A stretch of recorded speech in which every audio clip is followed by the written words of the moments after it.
يلا جاي.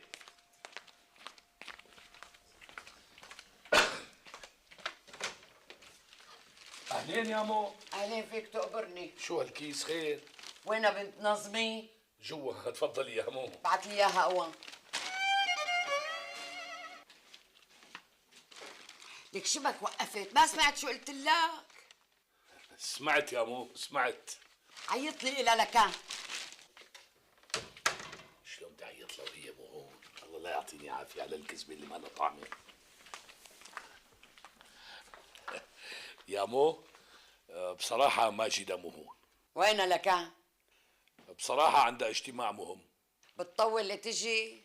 لا ما بتطول ان شاء الله، نص ساعه بالكثير بتكون هون. خذ تقبرني لكان. عطيهم لمرتك خليها تغسل لي هون هي بقتلها الغساله اللي عندي. فجاه هيك رفعت الاربعه وتعطلت. ولا يهمك يا مو، تلاقيهم مغسولين ومكويين. شوف نبه على مرتك، بدي اجي لاقيهم خالصين مخلصين، فهمت؟ لاني انا رايحه لبيت اختي زعلانه مني كثير ورايحه صالحها. ما تهكلي هم، خلي ماجدة تغسلهم وتكويهم وتساوي لك اياهم فله يا مو. نبه عليها مو من قفا ايدها. خلاص لا تهكلي هم، حرير بتاخديهم يا مو. إيه. وين تعي اشربي لك كاسة عصير؟ ما بدي لا عصير ولا مصير فنجان قهوة ولا قهوه ولا مهوه.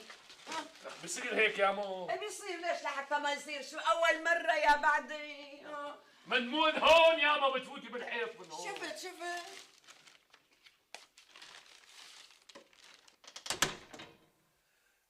يا حبيبي، وبلكي ماجدة ما رجعت من هون لساعة ساعتين، شلون بدهم ينشفوا وينكودوا؟ خس اجت امي وما لقيتهم خالصين، راح اعلق انا اولا يا هدهد الصغير وبعرف القفله. احسن شي حط الغسيلات بالغساله بلا ما اعلق بسيل جديد.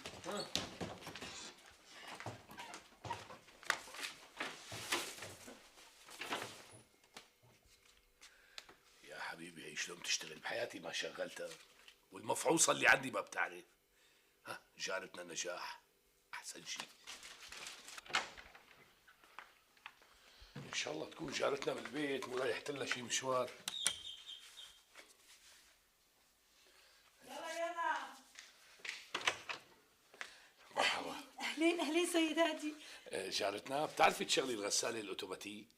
ايه طبعا، بس ليش ماجدة ما بتعرف تشغلها؟ لا بتعرف هي مو هون وانا في قميص لازم احطه بالغساله لانه بدي البسه بعد شوي ضروري. ايه على عيني جاري، انا بورجيك شلون. تفضلي. يلا بس بدي الباب شوي. يلا تفضل. اعطيني القميص لحط لك اياه بالغسالة. ايه مو ضروري القميص جارتنا. ما بيصير يا جاري، بدي اعرف شو نوعه مشان اعرف على بدي اشغل لك اياه. طيب انت شغلي لي الغساله وانا بعدين بحط القميص لحالي. ضحكتني يا جاري، الغسالة ما بيصير تنفتح وهي عم تشتغل. فهمت عليكي. طيب جارتنا انت علميني شلون بيشغلوها وانا بحط القميص على راحتي، الله يرضى عليك. مثل ما بدك. هون بتفتح الغسالة وبتحط جواتها الغسيلات وبتسكرها منيح. بعدين بتفتح هذا الجارور، بتحط هون دواء وهون دواء غسيل وبتسكره. بتيجي لهون اذا بدك تحط على الغلي بتحط على 90، اذا على الملون يعني خفيف بتحط على 7، يعني على 70. بعدين بتكبس هالزر وخلصنا. هي كل القصة. الله يسلم هديات، عذبناكي يا جارتنا. لا ولو تكرم عينك. لا تواخذينا لو ماجدة هون كنا ضيفناكي شيء. ما في تكليف يا جار، نحن بيناتنا. يخلي لنا اياكي يا رب. ان شاء الله يا رب. دائما بنعذبك. ولو عذابكم راحة يا جاري. الله يعطيك العافية إلهي. الله يعافيك. مع السلامة. مع السلامة. هلا على 70 إذا ملون شوي، إذا غلي على 90 نفتح الجارور. تذكرت هلا نفتح الجارور. نسينا نسألها قديش بنحط دواء غسيل. أصلا وين دواء الغسيل؟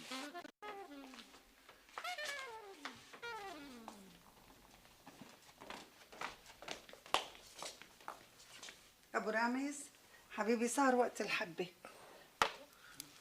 خذ حبيبي تفضل. يسلموا ايديكي. الله يسلمك.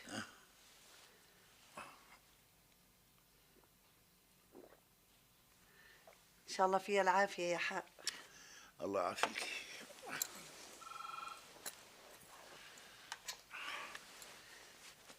ألو أهلين ماما. ايه الحمد لله. ابوك منيح كتير. لا الحمد لله ماله مزعوج من العملية ابدا. عم داري بعيوني. لا ماله نايم، اعطيك اياه. إيه على عيني تقبرني. خود احكي مع رامز بس ما فينا بكي ها. لا ما في. الو مرحبا بابا.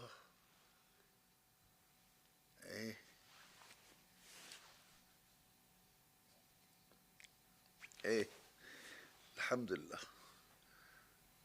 ماشي الحال.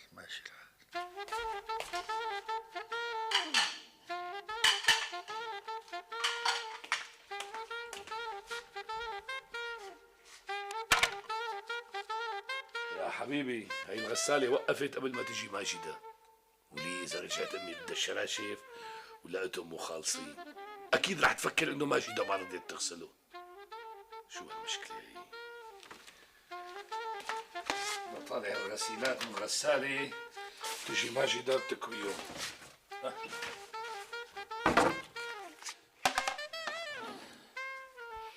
لا بطفالين. يا غسيل يا هدهد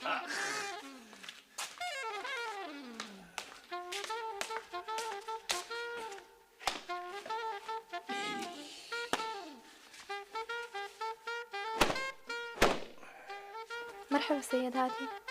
أهلين جارتنا.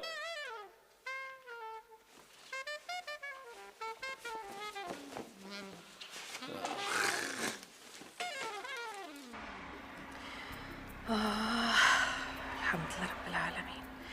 كل الأقمشة تفصلوا بالوقت المحدد. كتر خيره هالهادي اللي تحملني كل الأسبوع الماضي. الظاهر بلش يتفهم طبيعة شغلي. لطيف شو تعبانة. هلا من وصلتي بدي اتحمم ونام بكره الصبح.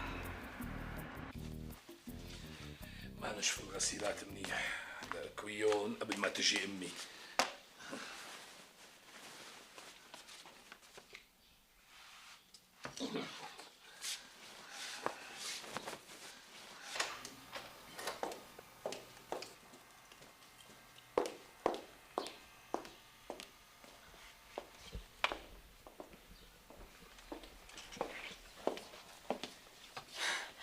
عم تكوي؟ ايه تفضلي كملي. لمين هدول الشراشف؟ لأمي مكوايتها عاطلة جابت لنا اياهم نكوي لها اياهم، ما فيها شي بتصيب. وأنا ما قلت شي حبيبي. اكوي يا مرضي أنت يا حبيب قلبي. وانت شو رح تعملي؟ أنا بدي فوت أتحمم وبعدين نام لأني فارطة من التعب. يرضى عليك يا مجود، اجلي لي نومتك لبعد ما تتيسر امي. ليش أمك عنا؟ لك لا مو عنا، بس بعد شوي بدها تجي مشان تاخذ الغسيلات. اي طيب معناتها رح فوت اتحمم وبعدين اجي. بعدين بتتحممي وبعدين بتنامي. تعي لعندي لك روح افتح لنا الباب بعدين بنكوي. سكي اكوي بالاول. افتح لنا بالاول. اكوي بالاول. طيب ليش رطبين هدول؟ شو بيعرفني؟ والله ما فهمت شيء، شو صاير؟ معقول ما في حدا؟ ردي دقي ها. ايوه اهلين يا مو، اهلا وسهلا. ساعة لتفتحوا الباب. لا تواخذيني كنت بالحمام. تفضلي يا مو تفضلي. وليش مرتك ما فتحت الباب؟ ما بتتنازل يعني؟ لا ولو اهلين يا مو، على غرفة النوم يا مو، على غرفة النوم.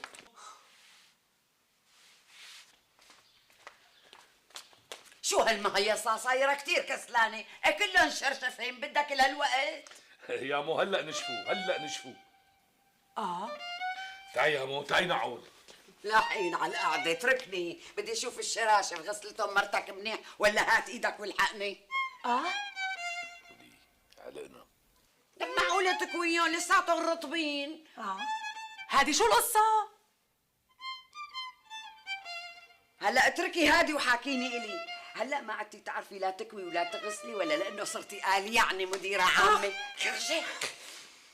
خلص يا مو، غلطة وصارت، ولك مني أحلى شرشف. تقبرني والله مو مشان الشراشف أنا، بس بدي أعرف ليش مرتك ما عم تعتني بغسيلاتي؟ حبيبي هادي اشرح لأمك يلي بدك تشرحه. أنا رايحة أتحمم. شوف عجبك تصرف مرتك؟ خلص يا مو لا تدققي، هي شغلات صغيرة ما لها طعمة، أنت كبيرتنا يا أمي، وإلك مني أحلى طقم شراشف. تعال تقبرني، تعال احكي لي. شو بدي أحكي لك؟ شو بدك تحكي لي؟ احكي لي قوام، وين كنتوا الجمعة الماضية؟ يعني وين بدنا نكون يا مو؟ هون بالبيت. وليش ما اجيتوا لعندي أو اتصلتوا فيني؟ ماجدة كانت مشغولة شوي وأنا ملتهي بتدريس بسمة. بالله بيش كانت حسة الحسن والجمال مشغولة بعدين؟ يا مو بدي اسالك هلا ابي هي عم تفتح معه الشده؟ هادي لا تغير الحديث، احكي لي يا وام. رح احكي لك احلى نكته، كان في 15 واحد. ايه احكيها لمرتها، خليها تنبسط بالنكات، انا ما بحب النكات، ما بطيق النكات. وين رايحه يا ابو بكير؟ رايحة على بيتي يا بعدي، ما بدي اقعد عندكم ولا دقيقة، تركني لا تمسك لي ايدي، ما بدي اقعد عندكم، احر انا، بدي اروح لبيتي، لسه بيقول لي فوتي يمي فوتي يمي، ما بدي فوت. لك يا ابو وين بتفوتي بالحيط هون من هون؟ ما حدا رح يفوت بالحيط غيري انا.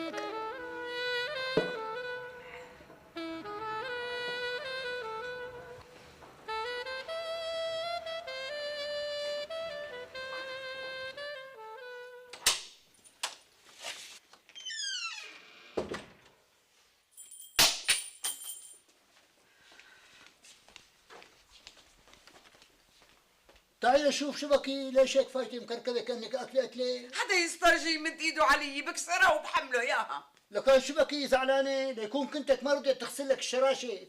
لا أنبلا، الله لا يعطيها العافية، غسلتهم بس نزعتهم. يا لطيف لك شلون نزعتها؟ وهي هي كل قصه الشراشيف.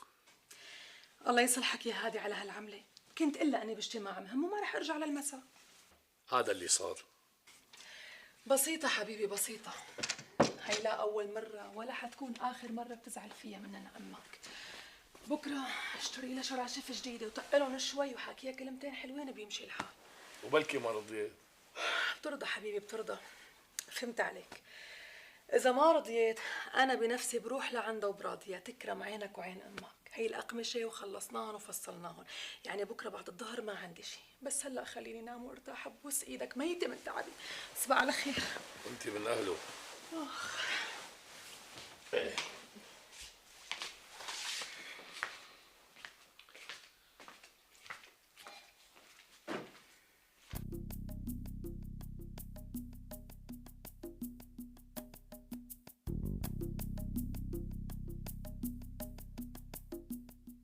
خلصنا روح شوفها. عفوا مدام بدنا نسكر. مدموزيل مدموزيل، انا اسف مدموزيل. جيب لي فنجان قهوه سكر قليل. خلص وقت الكافتيريا بدنا نسكر. شو بدكم تسكروا والزباين اللي بدهم يجوا؟ انا الزباين. عم قل لك الزباين اللي لسه ما اجوا. بس الدوام خلص بدنا نرتب الكافتيريا ونسكر. ايه خلص رتبوا، وبس بدكم تسكروا بمشي. ما بيمشي الحال. ليه؟ بدنا نشيل الكراسي ونشطف الارض ولازم تكون الكافتيريا فاضيه من الزباين.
شو عن غدير عم نصبح؟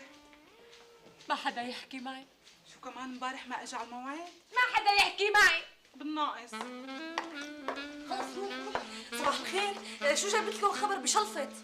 هاتي لنشوف، خبرينا شو هو الخبر بشلفت. الاستاذ هادي جوز الست المديرة العامة شو بو؟ شافوه امبارح عم بينشر غسيل، الظاهر مرته حاكمته هون وبالبيت كمان. انت عم تحكي جد ولا بطالع على اشاعه؟ ليكي اذا ما شفتي بعينك معناته الخبر مو صحيح. هلا شوفي جارتهم دقت لي ووصلت لي المعلومة، ما بعرف. انا بصدق طالما ما شفتي بعينك معناته الخبر مو صحيح. عم بقول لك الموضوع كثير جد، ليه ما بتصدقيه؟ الاستاذ هادي من طول عمره بيحكي عن حاله انه ما بيلاقي شغله بالبيت، فكيف بدك يعني يصدق انه كان عم ينشر الغسيل؟ حبيبتي زمان اول تحول والعنزة السارحة مو مثل امبارحة. الاستاذ هادي كان ابو بسمة، هلا صار جوز الست، بينشر وبيغسل وبيطبخ وبيساوي كل شيء عن مرته.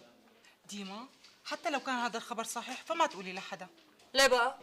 يعني بجوز يوصل لأذن المديرة العامة. لا يا ويوصل، مالي خايفة منها. أنا حذرتك وأنت حرة. شو بالقمر زعلان؟ سألي. ما حدا يسألني شيء، ما حدا يسألني شيء. عرفت الجواب لحالي، ما بدها سؤال. الله جاب الله خد عليه العوض. هاي نسرين، كيفك؟ سمعتي آخر خبر؟ ايه ابو المجد؟ في واحد عامل حاله رجال قد ما تقول على مرته كتير، وعامل حاله رجال كمان على رفقاته كتير، وبالبيت كلمته ما بتصير تنتين، هو الماين والشاير والقايل وكل شيء. قام عزم رفقاته لعنده على البيت. حسير شو لقوه عم يساوي؟ شو عم بيساوي؟ قل له ابو الهد شو كان عم يساوي. انا شو بيعرفني شو كان عم يساوي؟ والله ما بتعرف. ومنين بدي اعرف اذا كان الشخص اللي عم تحكي عنه كله مالي عرفانه مين هو؟ كان عم ينشر الغسيلات. بتريد تقول له لابو المجد على الرجال هذا اللي عم يتفشخر وعامل حاله زلمه؟ لا انا بقول له. مين هادي؟ انا. عم تحكي جد هادي؟ ايه عن جد، شو فيها يعني اذا الرجال شي مره نشر الغسيلات بدال مرته بتخرب الدنيا؟ بالعكس، الدنيا ما بتعمل غير بالتعاون، والرجال ما بيعيبوا اذا ساعد مرته حتى ولو بنشر الغسيل. يعني هو صحيح شغله نشر الغسيل نسوانيه بحته، بس احيانا في ظروف قاهره بيضطر فيها الرجل ياخذ دور المراه. معك حق. سيف المراجل الحكم يكتب ويمحي حكم سيفك بايدك شاعر يمحي ويكتب حكم فشر. غسان لفها بقى. سيف المراجل الحكم. اذا ما بتخرس رح ناولك. ها قلت ايه؟ مبروك مدام ماجدة، وعدتي ووفيتي. الله يبارك فيك يا رب.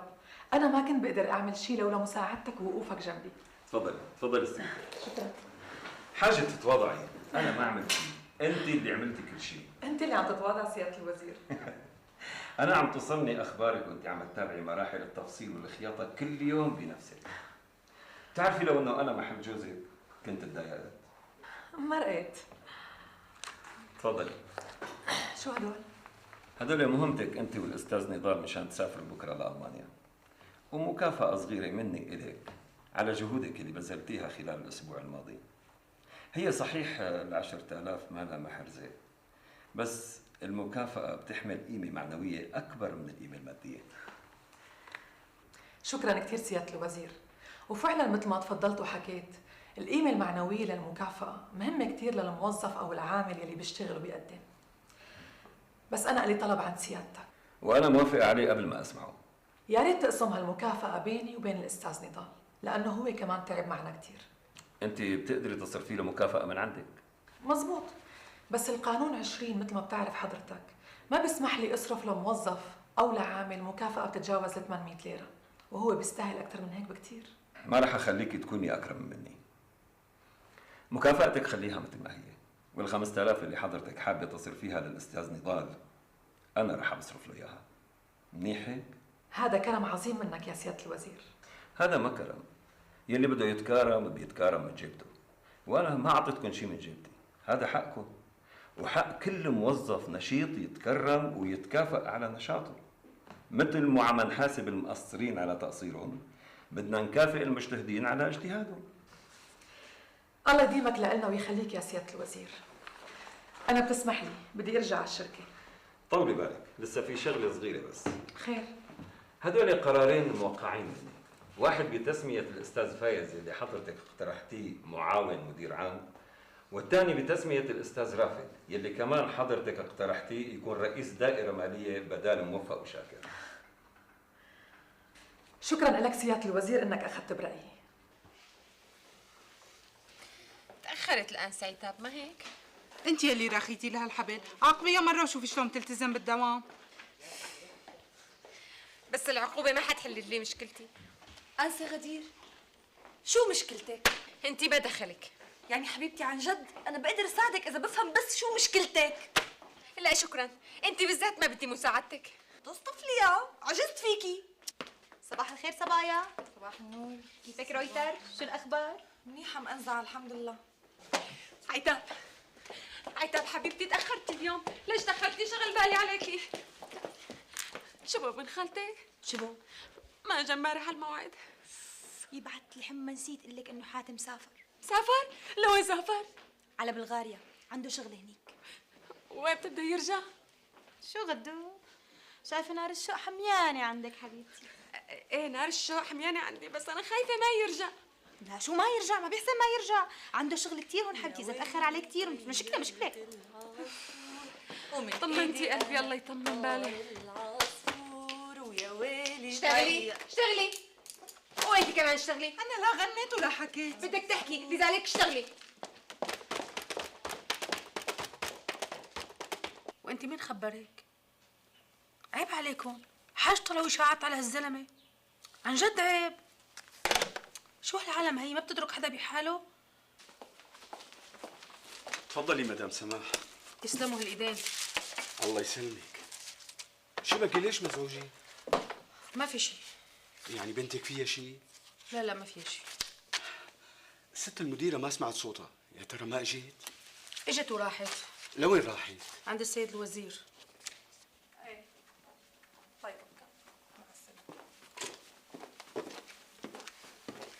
مرحبا.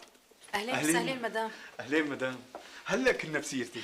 بالمنيح ولا بالعاطل؟ لا يا مدام، اللي مثلك ما بتنجاب سيرتها الا بالمنيح. يا دخيل سيرتك انا ما اطيبها. دقيقتين بتكون القهوة جاهزة على طاولتي. ماشي. حدا سأل عني؟ موظفين عاديين مدام. طيب طلبي لي الاستاذ نضال والاستاذ رافل والاستاذ فايز، خليهم يجوا لعندي. مدام مدام لو سمحتي بدي اقول لك. قولي، في شيء؟ لا ما في شيء. طيب بس يصير عندك الجرأة انك تحكي اللي مانك قدرانة تحكيه هلا، فوتي خبريني.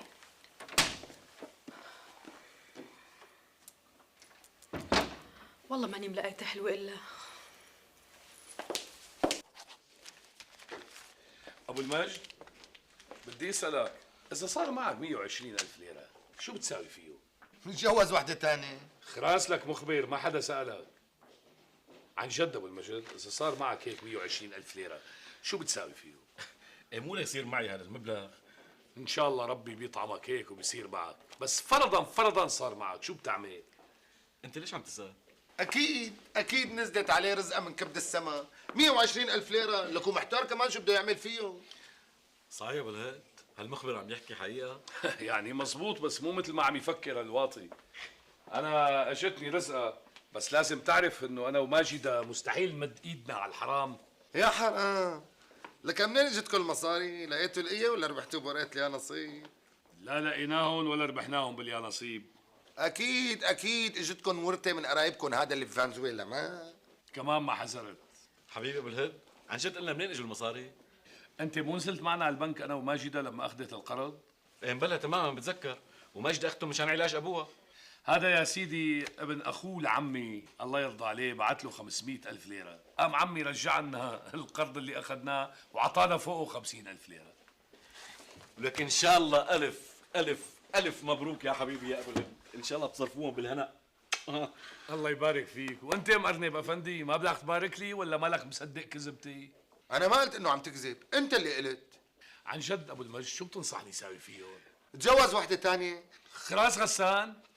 حبيبي ابو الهد، انا يعني بصراحه ما بعرف بحياتي ما شفت هيك مبلغ، بس يعني جيب لك شغله وتاجر فيها، هذا اللي بعرف. تاجر بشو؟ مثل شو مثلا؟ لا تتلبك ولا تحتار، انا عندي حل منجع على الاخير، بدوب لك مصاريك بظرف سنه واحده. شو اسمه؟ اشتغل فيهم دين بالفايز. الله لا يعطيك عافيه، عم اقول لك انا ما بحب مال الحرام. خلص مال الحرام ما بدك تشتغل صرافه لكم مصرافه ريال يورو دولار، عرفت شو هلا سمحوا فيها هي القصه. رح شيل حنكك غسان تضرب لك ايه. اتصلتي بالاساتذه اللي قلت لك عليهم؟ ايه مدام هلا بيجوا. طيب عدي لي قرار بمنح الاستاذ نضال مكافاه 800 ليره وجيبي لي لوقعه. حاضر. عم اسمعك. عفوا مدام شو بدك تسمعي؟ الشيء اللي كنت بدك تقولي لي اياه برا وما قدرتي تقوليه. يعني ما بعرف شو بدي اقول لك مدام. احكي سماح لا تخافي. بصراحه الموظفين عم يحكوا على الاستاذ هادي ويقولوا. شو عم بيقولوا؟ انه امبارح كان عم ينشر الغسيل. مزبوط. فيها شيء هي مخالفه للقانون؟ لا مو قصة مخالفة، بس الطريقة اللي عم بتداولوا فيها الكلام بسخرية يعني ممكن إذا سمع الأستاذ هادي كتير يتضايق. إيه لا تخافي ما رح يتضايق. يا ريت جوزي مثل جوزك يا مدام. ليش شو بجوزك؟ ما بينشر غسيل؟ يا ريت. لكن شو بيساوي؟ خليكي عم تضحكي وارجعي اتصلي بالشباب. بالبريد مدام. بس خلصوا بندهلك تجي تاخديه. طيب حاضر.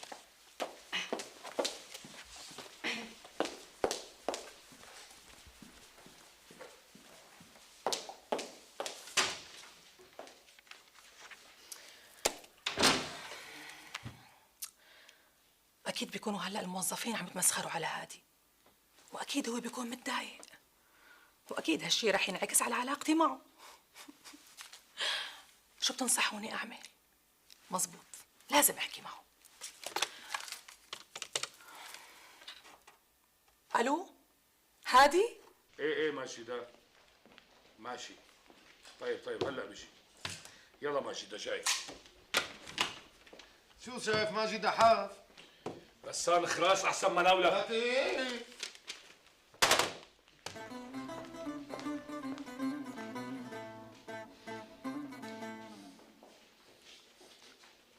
أمجاد إن شاء الله صدقت القصة اللي حكى لنا إياها هذه. أنا قصة؟ قصة النص مليون ليرة اللي بعت له إياها ابن أخوه لعمه. وليش لحتى ما صدق؟ حاجة تصدق قصص، في حدا هلا بيعطي مصاري هيك لله بالله؟ الكرمة كتير عبال ما تصير واحد منهم.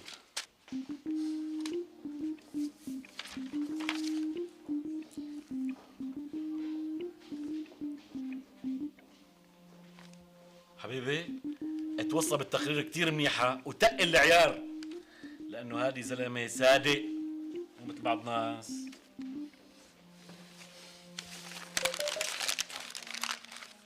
فيكم تتفضلوا عند المديرة. شكرا إلك.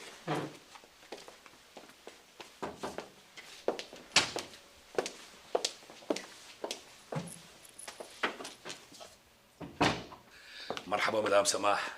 أهلين وسهلين أستاذ هادي. أستاذ هادي عفوا لو سمحت. خير شو في؟ المديرة مشغولة في عندها موظفين، تفضل استريح من ضيفك فنجان قهوة. ايه شو عليه؟ يا رب.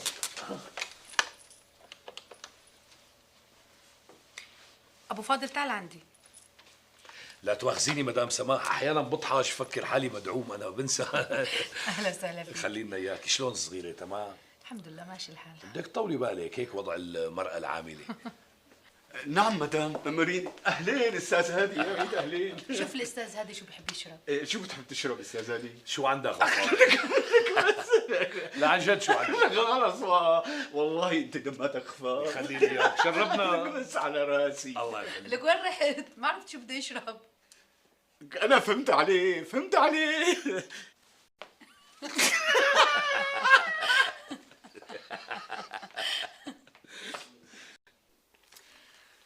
أنا رشحتكم لتستلموا المناصب يلي السيد الوزير عينكم فيها للسجل النظيف يلي عندكم، وبتمنى تكون ثقتي فيكم بمحلها.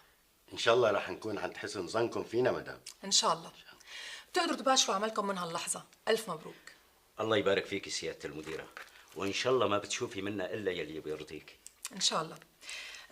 في شغلة بحب نبهكم عليها. تفضلي مدام.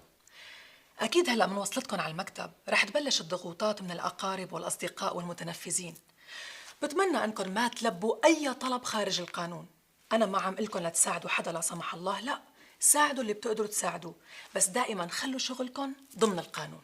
مفهوم مدام، مفهوم. أنا بعرف من تجربتي إنه الشيء اللي عم بطلبه منكم مانو سهل أبداً، ورح يسبب لكم إحراجات كتيرة. بجوز تتزاعلوا مع أقرب المقربين لإلكم، بجوز تفقدوا بعض الأصدقاء، بس هذا قدركم.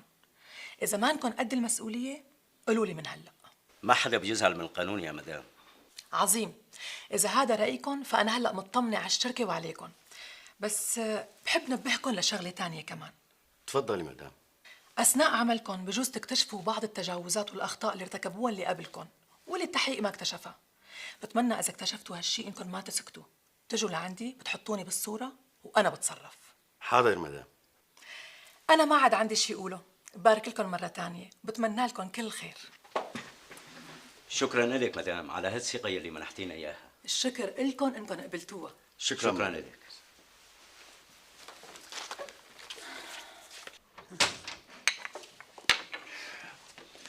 ان شاء الله الف مبروك استاذ فايز. الله يبارك فيك استاذ هادي. ترى انا كان لي يد بالتعيين. ها شكرا لك، عن اذنك. الله معك، مع السلامه. استاذ رافي، اهلين. ان شاء الله الف مبروك. الله يبارك فيك يا رب. شو هي الله يبارك فيك؟ وين بتنصرف؟ رئيس دائره ماليه اضرب واطرح. شو الله يبارك فيك؟ انا جاهز، لما تشرفني على المكتب بيحضر واجبك. هلا لا تمغمغنا يا جاهز ما جاهز. عم اقول لك رئيس دائره ماليه اخي، لا تحلينا ولا شيء. انت اعطينا الحلوان خرجنا شيف. ايوه، وشو رايك تستلم محلي وتطبق اقتراحات؟ لا عمي لا تبريني شو طبق، يعني مو مصريه هي. عم بمزح معك. ما عجبك الاقتراح؟ لا والله ما عجبني. اهلين استاذ. اهلين. يعطيك العافيه ان شاء الله. الف مبروك. شكرا لك. الله معك، مع السلامه. بعتقد هلا اني بقدر فوت. ما تفضل. شكرا. تفضل. شايفه نظامي انا.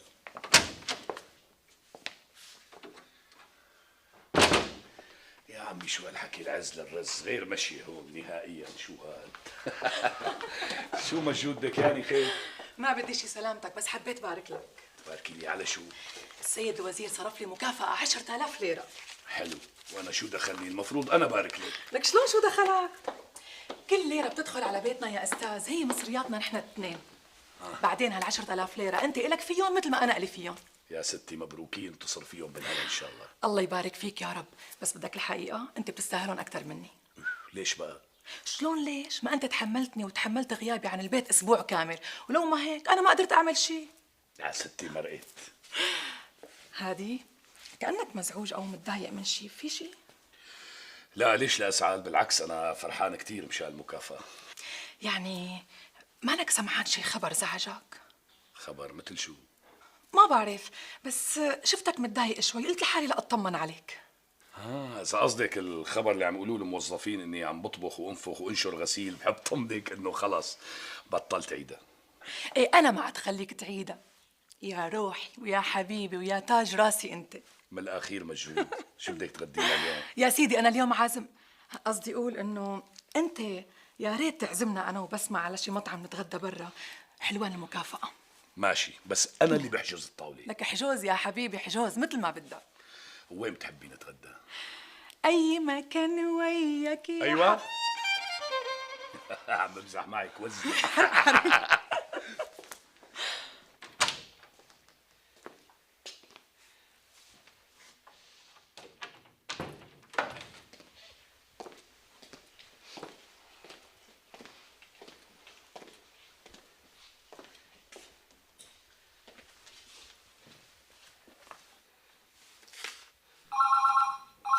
بسم الله الرحمن الرحيم. لسه ما لحقنا قعدنا ورا الطاولة. الو نعم. اهلين. الله يبارك فيك. شكرا لك.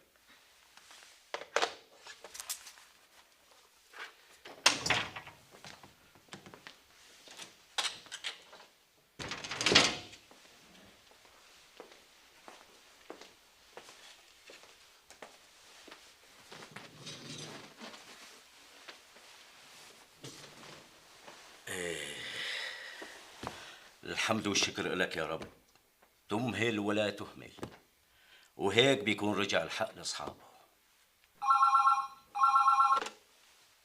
نعم. اهلين. الله يبارك فيك. شكرا.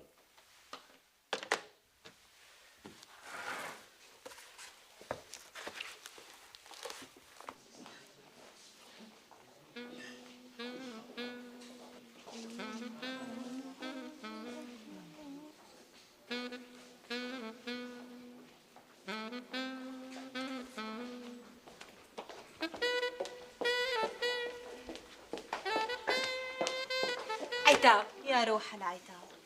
اتصلي بابن خالتك شوفي اجا من السفر اي خليكي. تكرم لك غالية والطلب رخيص.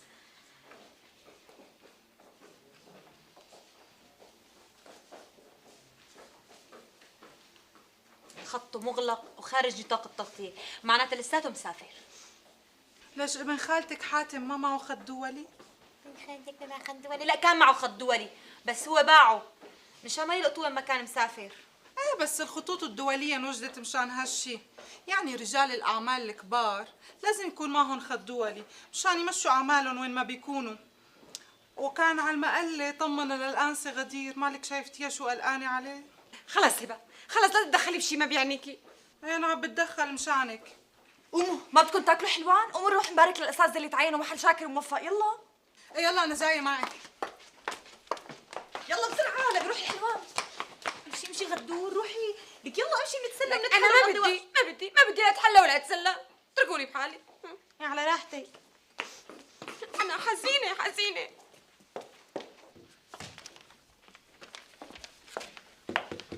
ايوه المجد. هلا حبيبي. ابو الهند. اسمه مرتك صايره هيك عم تسمع منك يعني ومطاوعتك، ليش ما بترشحني لشي منصب مثل ما رشحت فايز ورافل؟ منصب شو يا رجل؟